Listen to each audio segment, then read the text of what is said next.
Rage baiting. This is one of the most viral and toxic tactics happening right now on the internet. And I want to talk about and explore why people use this tactic, how it's deployed, and why you should avoid it by all means necessary.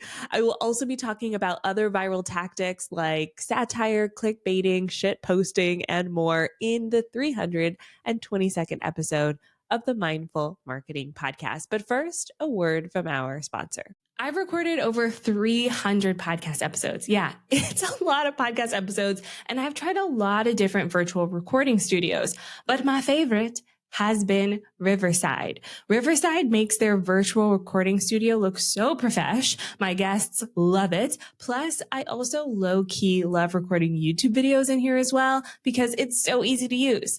My team also loves Riverside because it spits out separate audio video tracks, making editing easy breezy, lemon squeezy. And if you want a little magic, they've got this tool called Magic Clips, which uses AI to take your video and turn it into perfect social media sized videos. I'm talking vertical videos for TikTok and Instagram, Facebook Reels, all the places you can post these videos with the captions included, and you don't have to hunt and search for that perfect clip. So if you want to try this out for yourself, click the link that goes with this video, or if you're listening to the audio on the podcast, it's in the show notes, okay? Click that link. Use the 15% off coupon code. It's Drea, D-R-E-A, and try Riverside for yourself. Thank you, Riverside.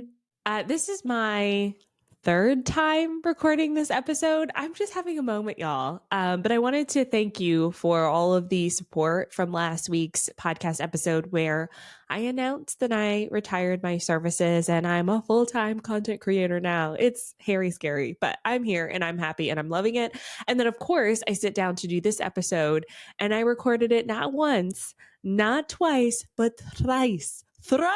I've recorded this episode. Yeah, I don't know why I'm sharing that other than, I think it's the realness of what we do. Sometimes this stuff looks easy and it's not. It's hard. And a lot of the reasons why I had to record this are, first, I had some incorrect information. Then I sat down to record it and just halfway through my brain stuttered and I couldn't think of anything else. So I've got an outline that I'm following for this episode. If you're watching the video, you'll see me looking at my notes. That's why, to help me stay on track. Also wanted to share the realness of it all because that's what's behind mindful marketing. It's not showing up perfectly, but just showing up. All right. So rage baiting. This question came in from Threads. I've been having a lot of fun on Threads right now. And someone asked me about rage baiting, like how it works and why it works so well. And I was like, oh, this is a podcast episode. So here we are. Rage baiting is content that's specifically designed to make you angry or frustrated in order to drive engagement. Comments, likes, shares, all of it. It's a deliberate manipulation of emotions. And it works because rage is one of the most powerful emotions humans can have. Research shows that people are more likely to share content that makes them angry.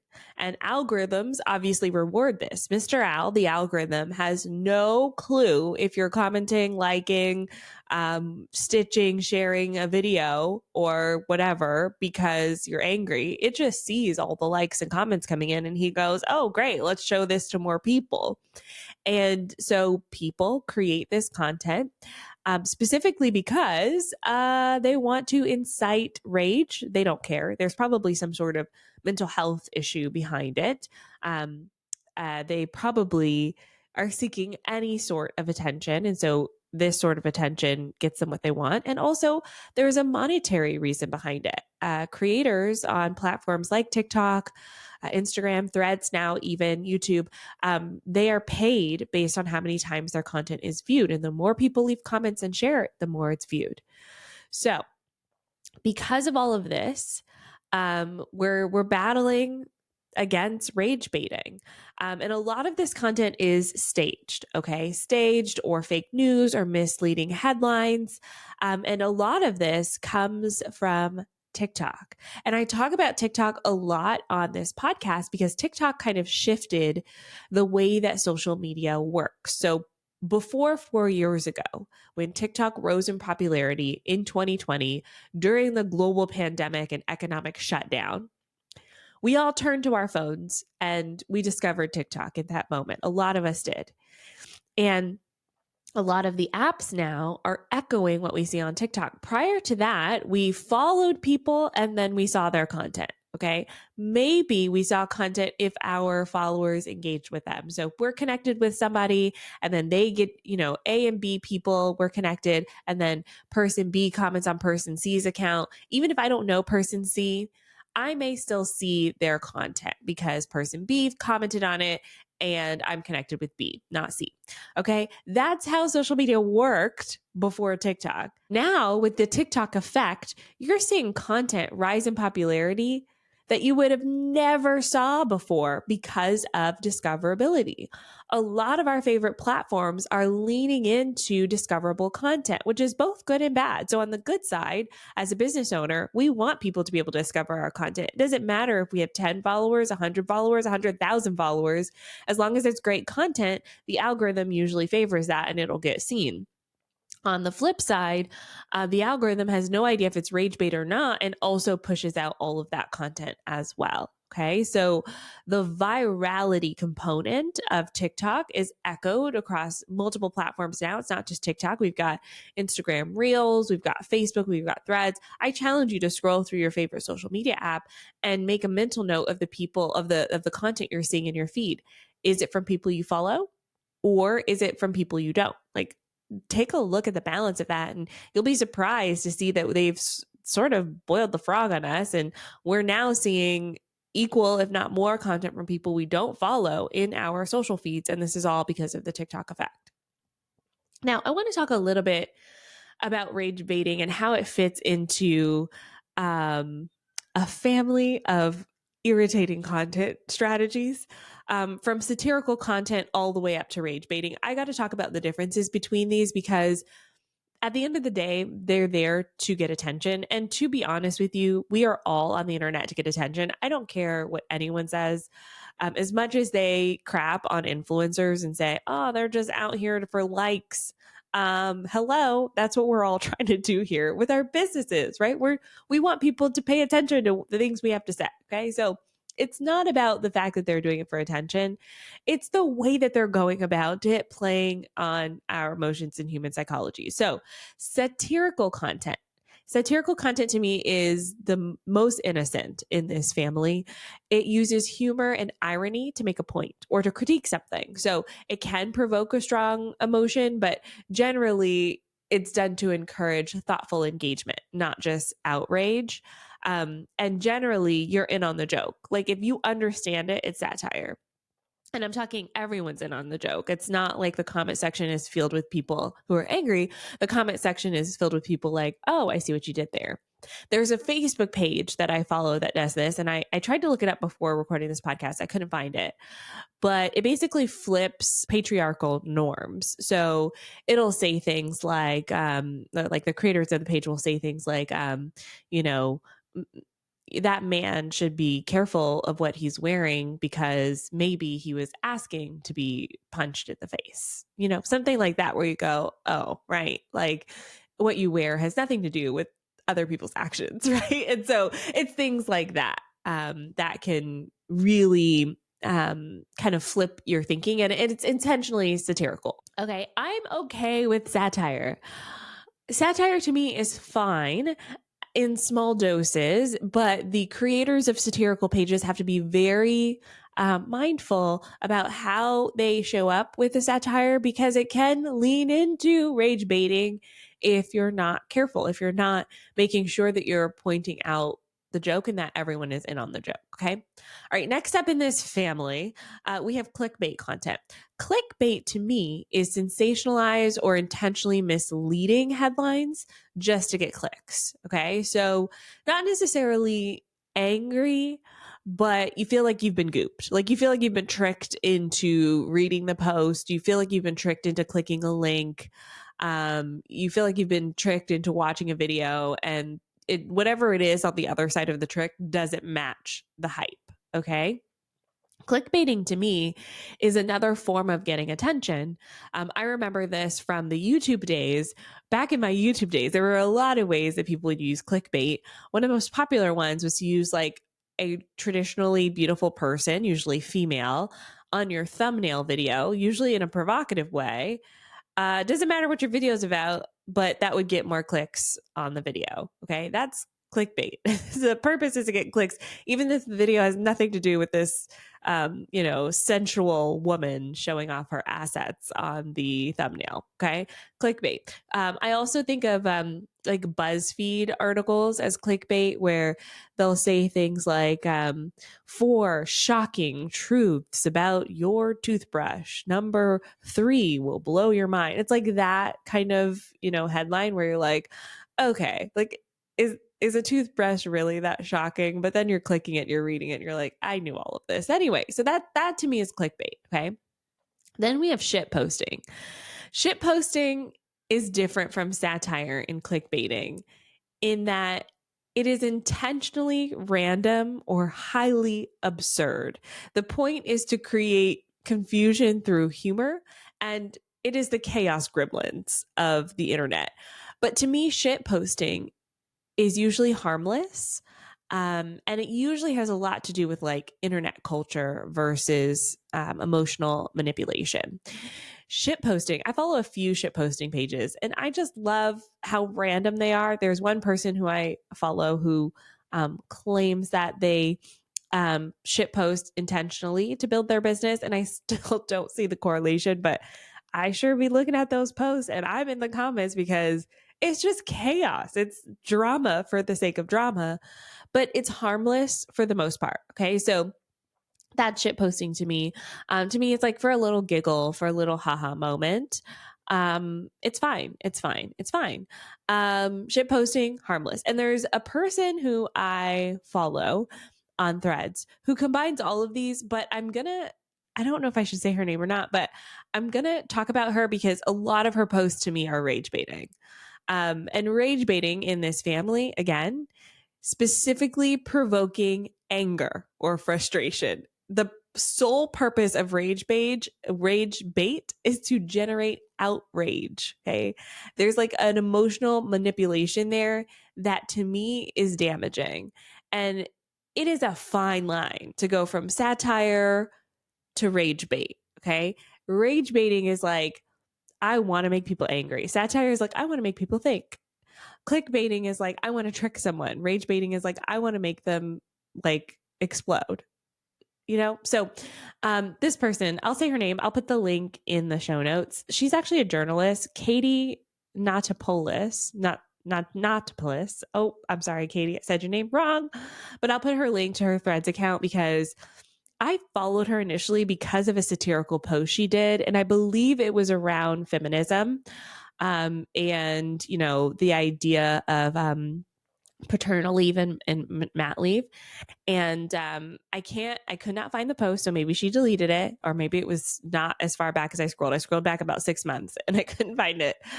But the post had a lot of people in the comments who didn't get it.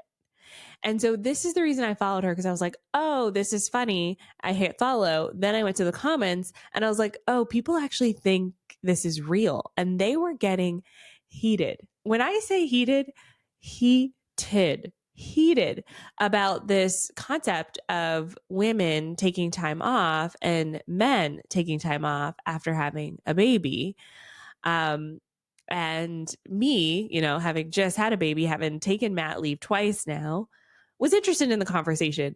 The amount of men in the comment section who were just angry at the implication that they should be hands-on with their children was wild to me. Absolutely mind-blowing that she would suggest that in her post. So this Katie person, who I don't really know, frankly, I just follow her on Threads, has an interesting satirical account that often slips into rage bait. And she does this very intentionally. Okay. I know she's a journalist. I've seen her articles in places like Business Insider. And yet most of what she posts is intentional to enrage people or to incite some sort of response for them. So I'll give an example of one I did find. One of her recent posts that did really well. Do y'all remember the dress, the infamous dress? Is it white and gold or is it blue and black? Well, she posted this 3 days ago, basically re-inciting this. And this to me is a shit post. Like, this is why I'm saying she's a perfect example of all of these. It could be satire, it could be a shit post, but she posted a photo of the dress, the white and gold, the blue and black, with the, I believe, the original caption that says, "Wait, help me check something. What colors are these dress? My friend says it's black and blue. I see white and gold." And the comment section is full of people who are in on the joke, right? They understand that this was internet culture from years ago. And then there's a bunch of people in the comments who are like, "I don't get it." And then there's some people who are actually chiming in and trying to say if it's white or gold or blue, black and blue. And of course, internet culture things are popping up. Like someone said Laurel, and I was like, whoa. I forgot that was a thing. Or Yanni, do you hear Yanni? Do you hear Laurel? This was Facebook virality back in the day, right? Innocent shit posting. But some of her posts lean towards rage baiting. So she posted this PSA back in May for male journalists, calling them out and saying, when we can see you reply fire emoji to Instagram models several times a day here on Threads. You don't need to stop. By all means, enjoy, but it shows up on the feed. And the comment section is mostly people like in on the joke, but some people aren't. Some people aren't in on the joke, and some people are getting angry. They're getting angry. Like, oh, what if this was a female? How would you feel? And so to me, this is the danger of this thin line, very thin line between satire and rage baiting. All of these tactics aim for virality, but the key difference is the emotion that they trigger. And we can't control people's emotions. So if you have an account like this, it can be very easy to slip into rage baiting. And that's the most harmful one to me because it relies on negativity and completely dismisses the curiosity, the humor, or the chaos of the other good parts of the internet. Now, I don't know if any of you are considering rage baiting or if you're a marketer and your clients are, but I do have to talk about the long-term consequences of this strategy. First of all, it can have negative impacts on your brand long-term. While short-term engagement is great, these tactics erode trust. And I think satire, shit posting, and clickbaiting go into this category as well. Rage baiting being the most extreme version of this because people feel manipulated. And that manipulation reduces credibility. It harms relationships with your community. It's just not a good feeling. Like no one wants to feel like they were tricked into something. There is a TikToker, Winter Zezus, I believe is her last name. And she creates these fake scenarios in her content that half the comments are like, oh, is this real? Some of the comments are like upset on her behalf. And then the other comments are like, it's fake, it's fake. And her community keeps saying it's fake, right? And she has over 92 million views on her videos. 92 million views on her videos by creating these fake scenarios. Things like she'll pretend to be at a restaurant eating some food, and you'll hear a voice off camera come up and interact with her in a rude way or something like that. And she doesn't say that it's satire at all. Her account just says she's 23 and she lives in New York City. She doesn't explain it at all. And so a lot of people think it's real, and she's creating rage bait to get paid because TikTok has a creator program, and the more people like, share, engage with her video, the more she gets paid. Her top viewed video has 26 million views, 26.9 million views. That's wild, right? And so short term she gets paid, but long term my brain can't help but go to what are you doing? Like, where is this going? Yeah, I think it could be very harmful for your brand. Second thing is, I think there's a huge mental health component with rage baiting and the way the algorithms are today. Constant exposure to these rage inducing content pieces can negatively impact mental health. And you can very easily slip into a loop of only seeing rage bait content. And this happened to me briefly on TikTok. So I really enjoy TikTok. Their algorithm, chef's kiss, love it. But early days, TikTok didn't understand the difference in the style of cooking videos that I like. And I love watching people cook. I don't know what it is about. I don't know what it is. I just love it. Give me a recipe. Let me see you start with like the ingredients and then come up with something beautiful. I love it. However, there are these videos of people intentionally making terrible food so that people in the comments leave comments on it. I'm talking, they'll take a burger, they'll wrap it in bacon, they'll deep fry it, they'll put ice cream on top with sprinkles, with fireworks coming out of it. And by the end, you're like, what is happening? um, I can't tell you how many times I told TikTok, click those three little dots. Do not give me this content. I like cooking videos. I don't want rage bait. Now TikTok understands me and I'm in a very happy place with the algorithm. However, some people watch those videos and don't understand that the creators behind those videos are intentionally crafting these stories that are designed to incite their rage. Like, no one really is creating a hamburger covered in bacon, deep fried, add ice cream and sprinkles with fireworks out the top, and then eating it. They're not doing that on a daily basis. They're doing it because you're watching the video and you're getting upset. And the thing that was upsetting me was the amount of waste. They would like not just create one burger, they would do this for like 20 burgers at a time. And the amount of waste was truly upsetting to me. I was getting upset. I could feel my emotions rising. And so I want you to know, like, as you're watching content online, this goes for anything. Just know it's all fake, right? Internet is fake. Okay. And you can actually harm yourself. You can harm your mental health the more you consume these videos if you don't recognize the toxic environment that's created by people with this content and then the algorithm, because we're rewarding it by reacting to the video.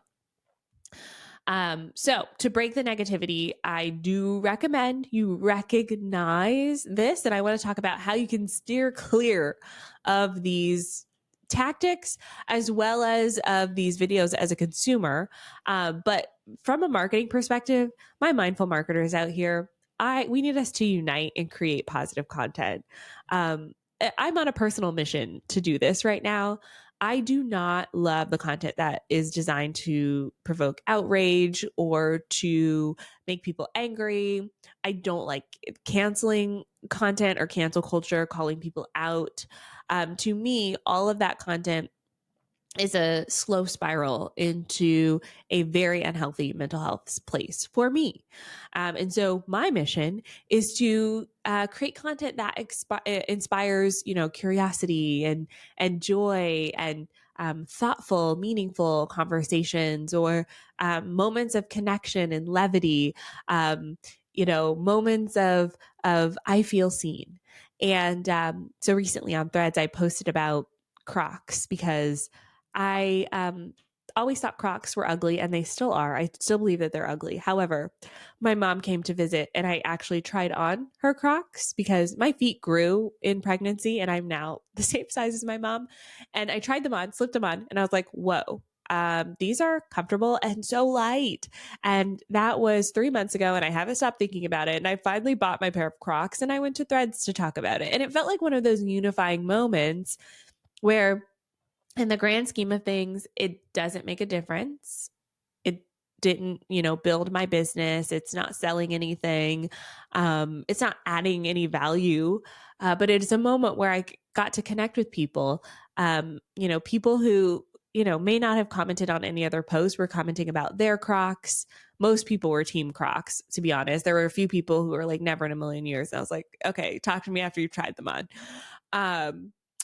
There were some people telling me about the little, I think they're called giblets that you put on there. And I have not got that far yet. I just have one pair, my first pair. And I will tell you, my 2-year-old wants her own pair as well. And so it was just one of those moments where I was like, this to me is one of the beautiful things about community on the internet. It's not about always selling something or promoting something or trying to do something like that. To me, it's about those moments of connection. So focus on the positivity, key here. Also, if you're a marketer like myself, I'm on a mission to educate people on what's rage baiting, what's even like satire or shit posting, because to me it's up there with like a scam, in that people who don't know may get taken in by it, and I don't want them to be manipulated in this way. It's the same reason I post about the Facebook scams. Every time I get one in my email inbox, I post about it and say, this looks like it came from Facebook, but it's not, and here's how you can see that it isn't. Things like that. I'm on a mission to educate, and I encourage you to do the same with your community. And then also set your own boundaries as a content creator, as a business owner. Just be mindful of getting caught up in the temptation of virality. And there is another thin line between a hook and clickbait. And to me, a hook accurately reflects what's happening in that content piece, whereas clickbait doesn't, and it's just a trick. And rage bait is just to make people angry. So definitely avoid those quick wins of building anger in favor of having like meaningful conversations with people. So that's my episode on rage baiting. What do you think about all of these things? I love conversation about this. You can hit me up on Threads, on Instagram DMs. Let's continue the conversation there. Next up, I have an amazing interview next week all about blogging and is it dead? So this is another Threads conversation. People keep saying blogging's dead. Is it? I don't think it is. And I will be talking to some experts next week about that. Also, if you're in the Savvy Social School, we are hosting a live workshop next week, Profit from Your POV. It is brand new content coming to you hot from my marketing strategies. I'm excited to bring it to you all there. In the meantime, make sure you rate and subscribe to this podcast on Apple Podcasts and Spotify. I just saw we had 4,000 followers on Spotify. I had no idea that we had that many over there. So thank you for listening to the show. Leave your rating. It helps more wonderful people like you find us so that we can be in community together. I'll be back next Tuesday with another episode. Bye for now.